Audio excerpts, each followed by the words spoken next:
नमस्कार दोस्तों, आप सभी का हमारे YouTube channel help desk Chhattisgarh में एक बार स्वागत है। मैं कक्षा 12वीं विषय इतिहास अध्याय 8 किसान जमींदार और राज्य कृषि समाज एवं मुगल साम्राज्य के गत वर्षों की परीक्षा में पूछे गए महत्वपूर्ण प्रश्नों के उत्तर लेकर उपस्थित हुआ हूँ, जो कि भाग 2 है। महत्वपूर्ण प्रश्नों के उत्तर। पहला, मुगल काल में जमींदारों की क्या भूमिका थी? उत्तर, मुगल काल में जमींदारों की भूमिका सीधे तौर पर कृषि उत्पादन में शामिल नहीं होते थे, लेकिन ग्रामीण समाज में उनका प्रभाव और प्रतिष्ठा बहुत अधिक हुआ करती थी। जमींदारों की मुख्य भूमिका इस प्रकार थी। पहला, भूमि की स्वामित्व, जिसे मिल्कियत भी कहा जाता था। जमींदार भूमि के मालिक होते थे, जिसे मिल्कियत कहते थे। वे इस भूमि को निजी संपत्ति मानते थे और इसे बेच, गिरवी या दान भी कर सकते थे। दूसरा, राजस्व संग्रह। जमींदार किसानों से राजस्व वसूलते थे और उसे मुगल राजकोष में जमा करते थे। इस सेवा के बदले उन्हें वित्तीय मुआवजा प्राप्त होता था। तीसरा, सामाजिक और आर्थिक विशेषाधिकार। जमींदारों को समाज में उच्च दर्जा प्राप्त था, इस वजह से उन्हें सामाजिक आर्थिक विशेषाधिकार प्राप्त हुए थे, जो सामाजिक प्रतिष्ठा को बढ़ाती थी। चौथा, सैन्य शक्ति। कई जमींदारों के पास अपनी सैन्य टुकड़ियां होती थी, जिनमें घुड़सवार, तोपखाने और पैदल सेना भी शामिल थी। इस सैन्य शक्ति से वे अपने क्षेत्र में अधिकार और व्यवस्था बनाए रखते थे। पांचवा, कृषि विकास में भूमिका। जमींदार कृषि भूमि के विकास में भी महत्वपूर्ण भूमिका निभाते थे। वे किसानों को खेती के लिए ऋण और उपकरण देकर उनकी मदद किया करते थे। छठवां, आपसी संबंध। जहां कुछ जमींदार किसानों का शोषण करते थे, वहीं किसानों के साथ उनके संबंध में संरक्षण और आपसी सहयोग भी प्राप्त करते थे। इसलिए कई बार किसान राज्य के विरुद्ध होने पर विद्रोहियों में जमींदारों का साथ देते थे। सातवां, राजनीतिक महत्वाकांक्षा। जैसे जैसे मुगल साम्राज्य कमजोर होता गया, कुछ जमींदार अपने शक्तिशाली हो गए। कुछ मामलों में उन्होंने अपनी क्षेत्रीय सत्ता स्थापित की और मुगल शासन को चुनौती भी दी, जिससे विद्रोह हुए। संक्षेप में, मुगल काल में जमींदार केवल राजस्व संग्रह करता नहीं थे, बल्कि ग्रामीण समाज में एक शक्तिशाली और प्रभावशाली वर्ग थे। उनके पास भूमि, सैन्य शक्ति और सामाजिक प्रतिष्ठा भी थी, जिससे वे मुगल साम्राज्य की प्रशासनिक और राजनीतिक व्यवस्था में एक महत्वपूर्ण कड़ी बने रहे। अगला प्रश्न है, आईने अकबरी के बारे में विस्तृत वर्णन कीजिए। उत्तर, आईने अकबरी मुगल बादशाह अकबर के दरबारी इतिहासकार और उनके नवरत्नों में से एक अबुल फजल द्वारा फारसी भाषा में लिखा गया था। यह अकबरनामा पुस्तक का तीसरा और सबसे महत्वपूर्ण भाग है, जिसे अबुल फजल ने अकबर के शासनकाल में आधिकारिक इतिहास के रूप में लिखा था। इसका मुख्य उद्देश्य अकबर के शासनकाल में मुगल साम्राज्य की प्रशासनिक व्यवस्था और सामाजिक सांस्कृतिक स्थितियों की जानकारी एकत्र करना था। यह एक प्रशासनिक नियमावली हुआ करती थी।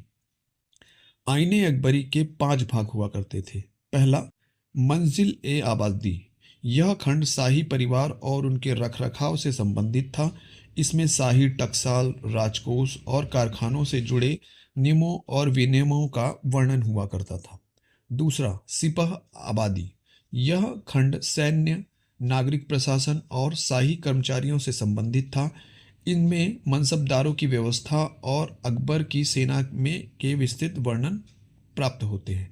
तीसरा, मुल्क आबादी। यह खंड राजस्व, प्रांतों, सूबा, जिले और परगना के प्रशासनिक विवरण की जानकारी देते हैं।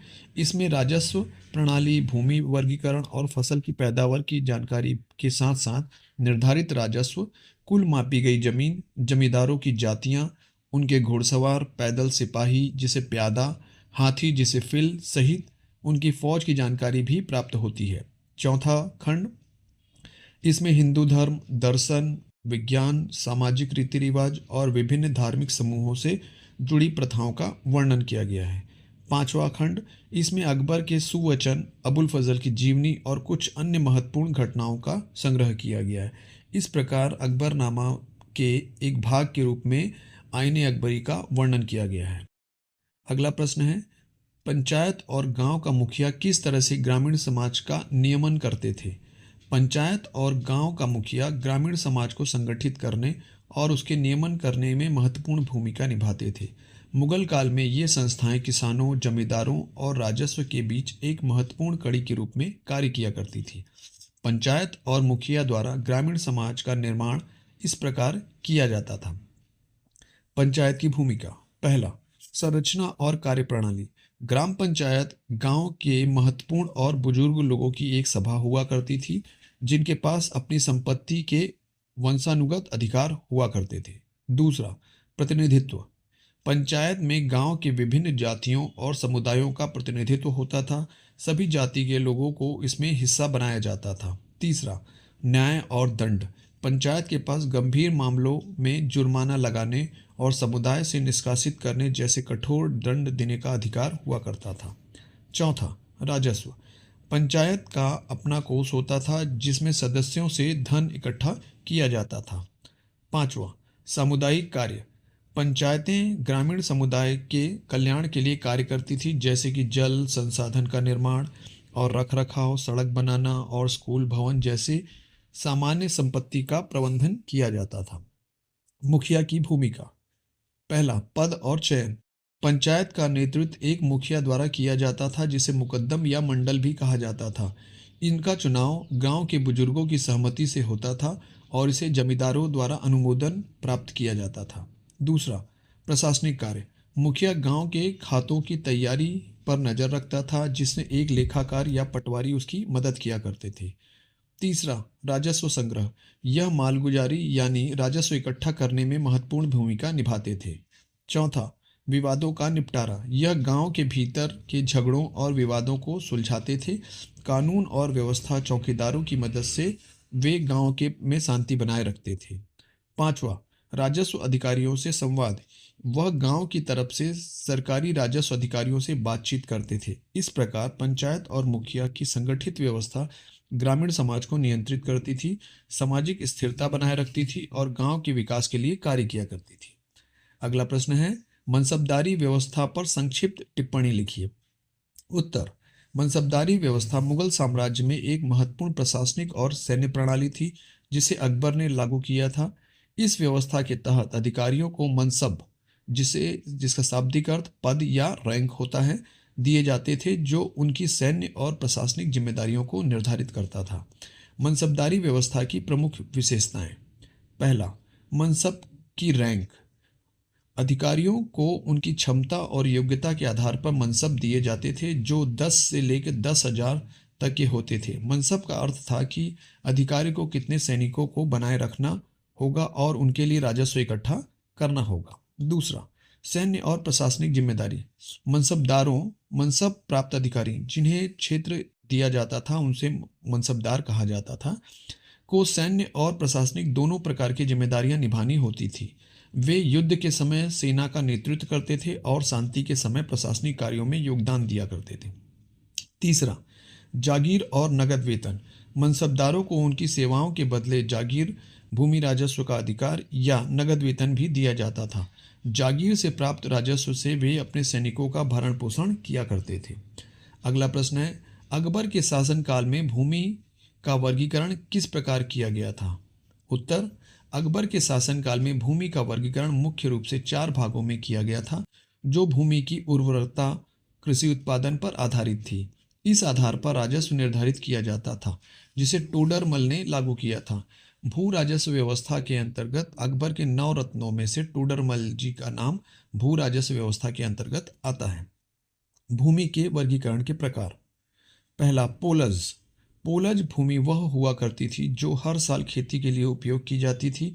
यह सबसे उपजाऊ भूमि मानी जाती थी और इस पर नियमित रूप से खेती की जाती थी। इस भूमि पर सबसे अधिक राजस्व लगाया जाता था, क्योंकि यह सबसे अधिक उत्पादन देती थी। दूसरा, पैरौती।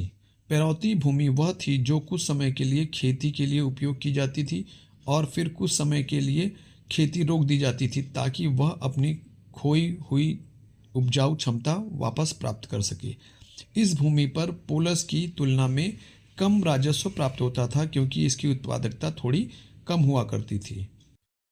चचर। चचर भूमि वह थी जो 1 या 2 साल तक पड़ती छोड़ दी जाती थी और फिर उसे खेती के लिए उपयोग में लाया जाता था। यह भूमि कम उर्वरता वाली मानी जाती थी। इस भूमि पर राजस्व कम दर पर लगाया जाता था क्योंकि उसकी उत्पादकता और भी कम होती थी। चौथा, बंजर भूमि।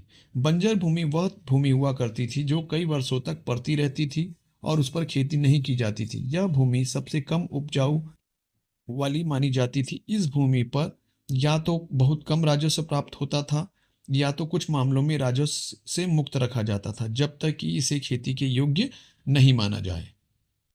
धन्यवाद दोस्तों, आप सभी का। और अधिक जानकारी के लिए हमारे हेल्प डेस्क छत्तीसगढ़ को सब्सक्राइब करिए और हमसे जुड़िए। अधिक से अधिक कमेंट्स करिए ताकि हमें आपके समस्याओं का पता चल सके और हम उनके प्रश्नों के उत्तर दे सकें। बहुत बहुत धन्यवाद।